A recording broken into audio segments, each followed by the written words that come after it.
Wing. Ay, sabi naman ikaw hindi direct-one. Hindi ikaw. Wing, ikaw ang inahinin. Sa lilig ang dami. Gusto mong inahinin? Isa naman yung tayo paglapit ang dami. Gusto mong inahinin? Ikaw ay dorok. Papugi, dali. Papugi. Yan. Gawin mong inahinin. Mahaba ang buhay mo. Mga 5 taon pagka ikaw inahin.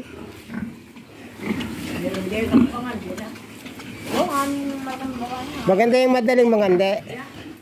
Babae pala yun. Babae nga. Yan, last mo yan nakawat pula ng kanyang putik. Maganda rin, ere. Isang babae dyan, isa yan, balalaki mo.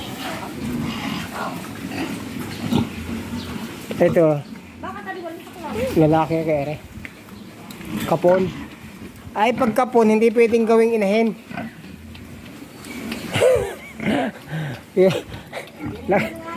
Laki ng katawan.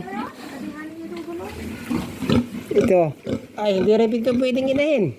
Ay, kapon din. Yan, isang babae. Yan, nakalog mo kayo. Isang babae. Sabay tangihin mo ng mga. Maganda rin yung may tagpi-tagpi na itong puti, doro. Itim-itim na ito. Inahin yan. Yan, naging anim din ang suso ng babae na rin. Ito naman ay kapatid niyan. Isang ere, ano. Hindi nang inisa ate. Dito ka nalang kumuha. Tulis ang puwit. May maganda din.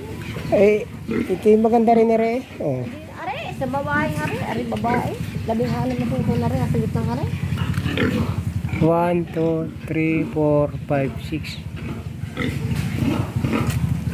7, 14 lang suso. Ay, are, labing anim. Isang kulay. Yan, isa dyan.